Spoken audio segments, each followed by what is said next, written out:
Я не посещала фестиваль целых 3 года, потому что в период с 2020 по 2021 год длился коронавирусный локдаун, и все общественные мероприятия были отменены. В 2022 году организаторы Снежного фестиваля решили не тратиться впустую и устроили общественный соцопрос с целью усовершенствования и привнесения новшеств в проведении последующих мероприятий. 2023 год просто мы как-то незаметно пропустили. И вот сейчас на дворе уже 2024 год, и это 74-й по счету Снежный фестиваль. На этот раз у нас в планах обойти все сооружения и посмотреть, что же изменилось за все это время, и действительно ли появилось что-то новенькое, по крайней мере для меня. Потому что туристы, приехавшие на Хоккайдо впервые и посетившие Снежный фестиваль, как правило, остаются под сильным впечатлением от увиденного. И я их прекрасно понимаю, потому что и мои первые эмоции от посещения Юки-Мацури были абсолютно идентичны. Но когда ты здесь живешь уже свыше четверть века, то это приедается и хочется чего-то необычного. Возможно, кто-то скажет, что я зажралась или с жиру бешусь. Да, наверное, со стороны это выглядит все именно так, хотя я бы все-таки поспешных выводов не делала. Поэтому сейчас мы подробнейшим образом все посмотрим и сравним.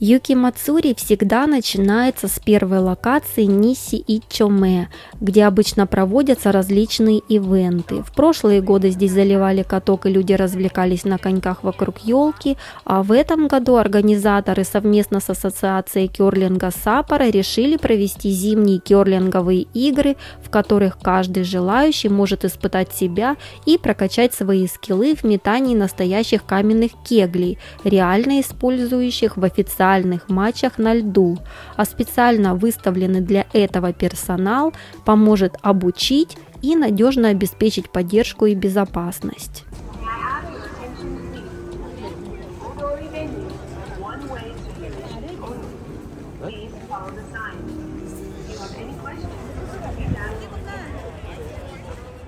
Во второй локации Международная ассоциация искусств Саппоро CIAF представляет свой социальный эксперимент под названием «Снежный городок будущего».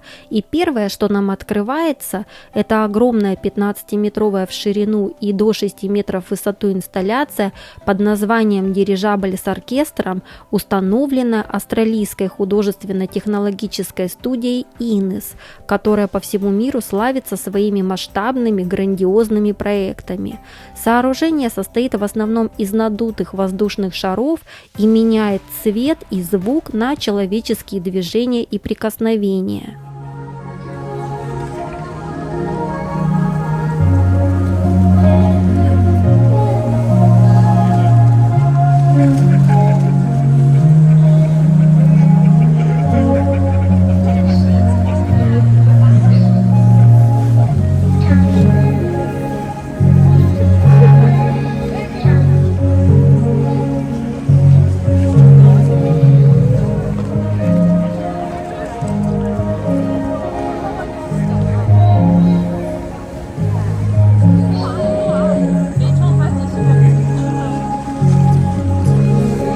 Вот она, австралийская инсталляция.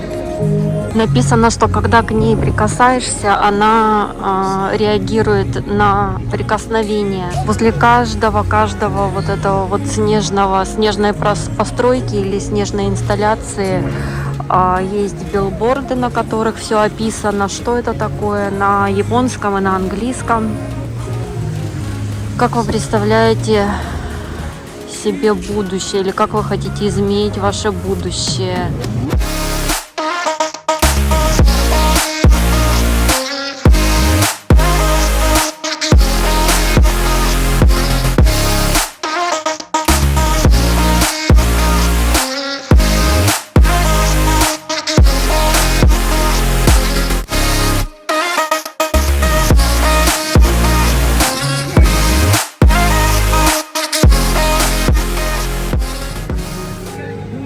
Wat is even vinken? Поменялось.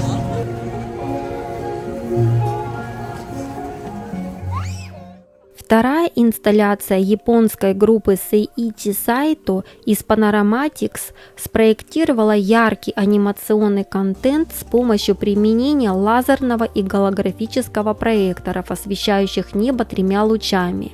Если встать под правильным углом, то можно увидеть уникальную визуализацию историй, событий и легенд префектуры Хоккайдо.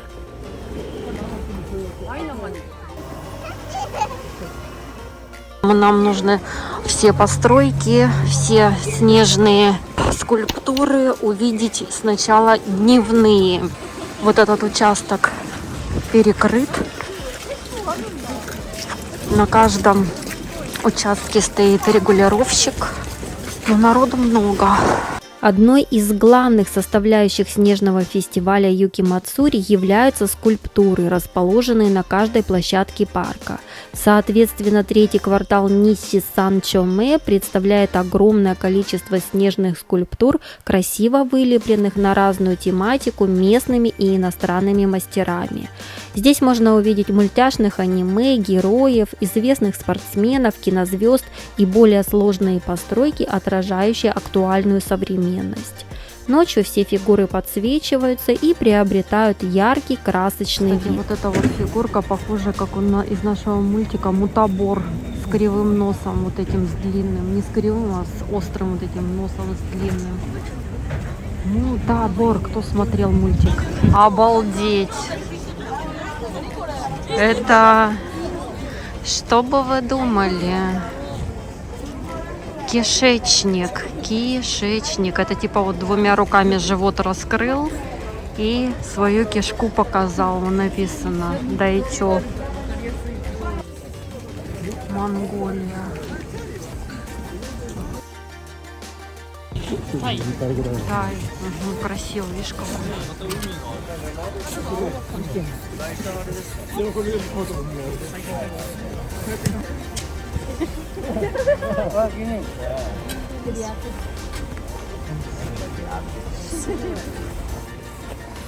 В Южной Корее. Систер Сити. Кадзоку Миннаде. Вот семья.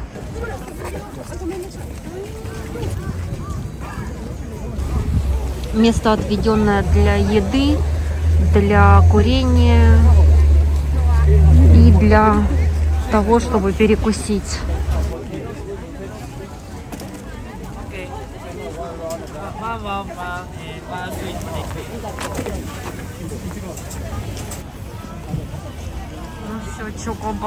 Четвертый квартал представляет большое сооружение под названием Упопой, Горден Камуи, Золотой Камуи.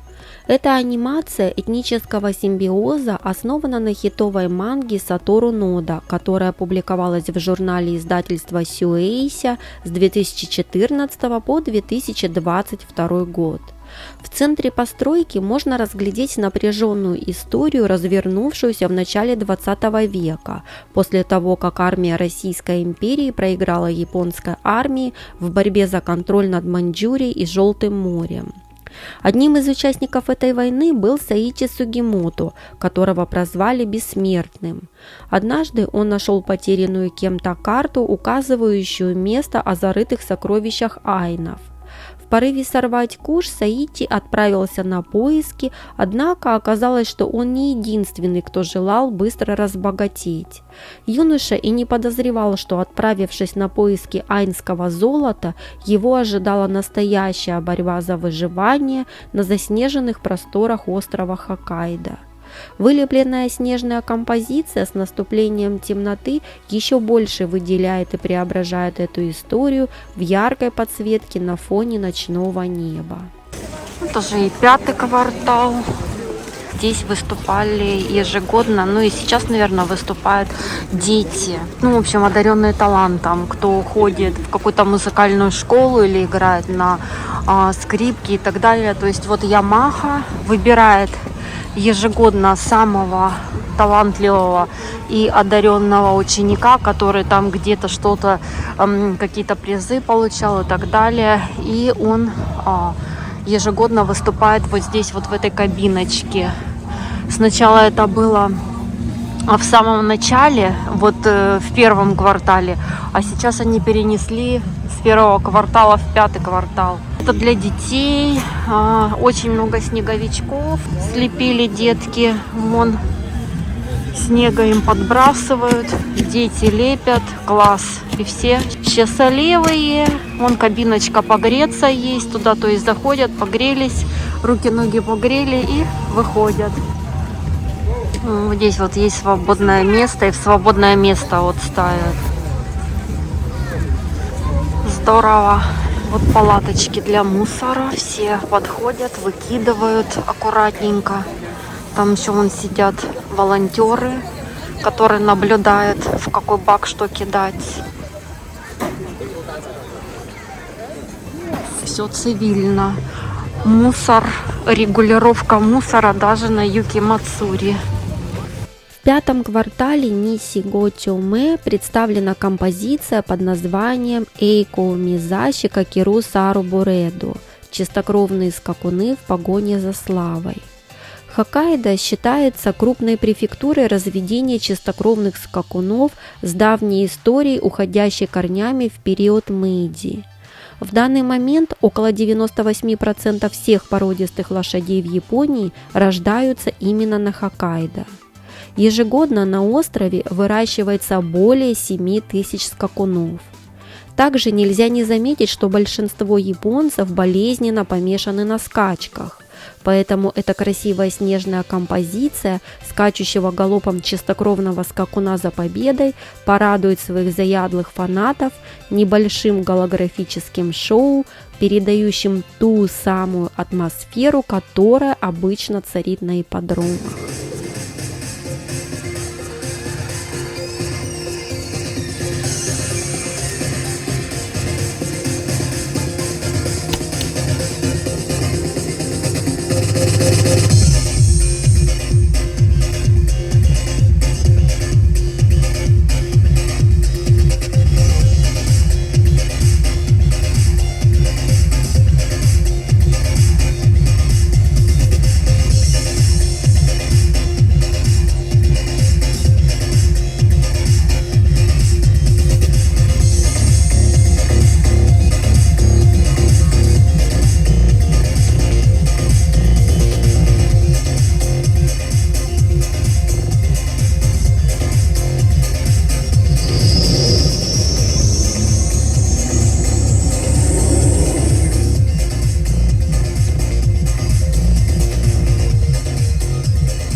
На 6-й площадке нас встречает композиция под названием «Король дуэли монстров» «О Дуэру Монстаз», построенная в честь 25-летия выхода официальной игры. Белый дракон из аниме, высеченный на большом снежном кубе, ярко выделяется неоновым цветом с наступлением темноты.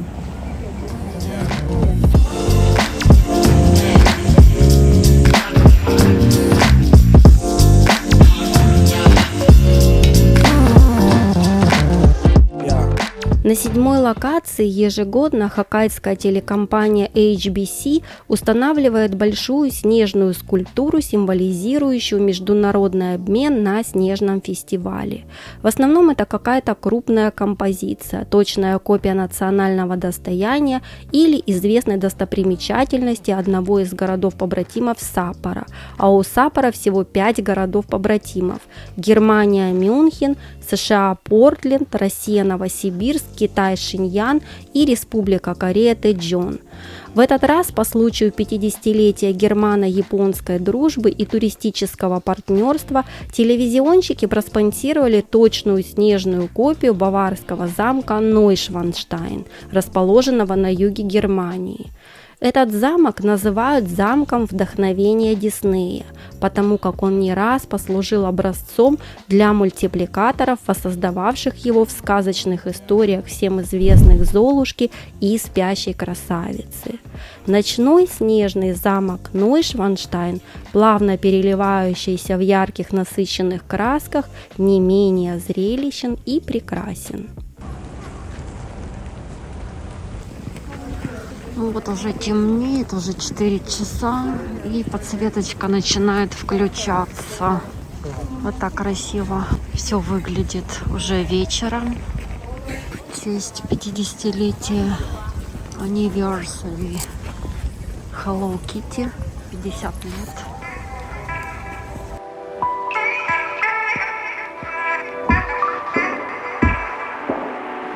Восьмая локация похвасталась крупным снежным сооружением, над которым усердно корпел 18-й регулярный полк сухопутных сил самообороны Японии. Одним словом, японский Дзиэтай. Да-да, никто не ослышался, японские силы самообороны Японии не только учатся маршировать строем и держать в руках оружие, но и еще активно принимают участие в ежегодных снежных фестивалях, радуя посетителей и гостей города своим высоким искусством. Это точная копия старого вокзала Саппоро, которое было построено в 1908 году и использовалось до 1952 года. Здание относится к третьему поколению, а нынешний вокзал JR Hokkaido Sapporo относится уже к 5-му поколению. И вроде бы обычная постройка какого-то там вокзала. Ничего особенного в этом нет. Но для хоккайдских японцев этот вокзал служил важным центром развития острова, а также до сих пор остается существенным ориентиром в памяти любого человека о повседневной жизни, неожиданных встречах, приятных проводах и прочих людских воспоминаний. Ночью снежная композиция приятно подсвечивается красочным лазерным представлением с музыкальным сопровождением.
9 и 10 локации скромно ограничились одной снежной композицией, сооруженной в честь слоненка Тао, родившегося в августе прошлого года в местном зоопарке Маруяма города Саппоро, и рекламной постройкой от компании Nippon Ham Group, главного спонсора бейсбольных команд. Вообще, как я упомянула ранее, снежный фестиваль можно назвать масштабным мероприятием одной сплошной рекламной коллаборации, в котором участвуют все, кому не лень. Ведь помимо огромных снежных построек парка Одари, на соседней улице Сускино также ведется параллельная скрытая реклама различных фирм, клубов, баров, умело замаскированных в ледяных скульптурах. Рекламируется все, что производит остров: напитки, алкоголь, увеселительные заведения, рестораны и даже рыба, которую вылавливают хоккайдские рыболовы, свежим вкусом которой, кстати, можно насладиться, посетив ближайшую забегаловку сразу через дорогу. Печка, работающая на спрессованных, как я поняла, опилках, спрессованные опилки, вот они тут. Там можно сделать QR-код, пройти по ссылке в Инстаграм, на Фейсбук у них и сайт. Pellet Stove. И она не воняет ничего, вон труба. Никаких ни выхлопов, ничего нет. Печка 330 тысяч стоит. Обалдеть. Ну вот мы вышли, и действительно никакого дыма, ничего нет.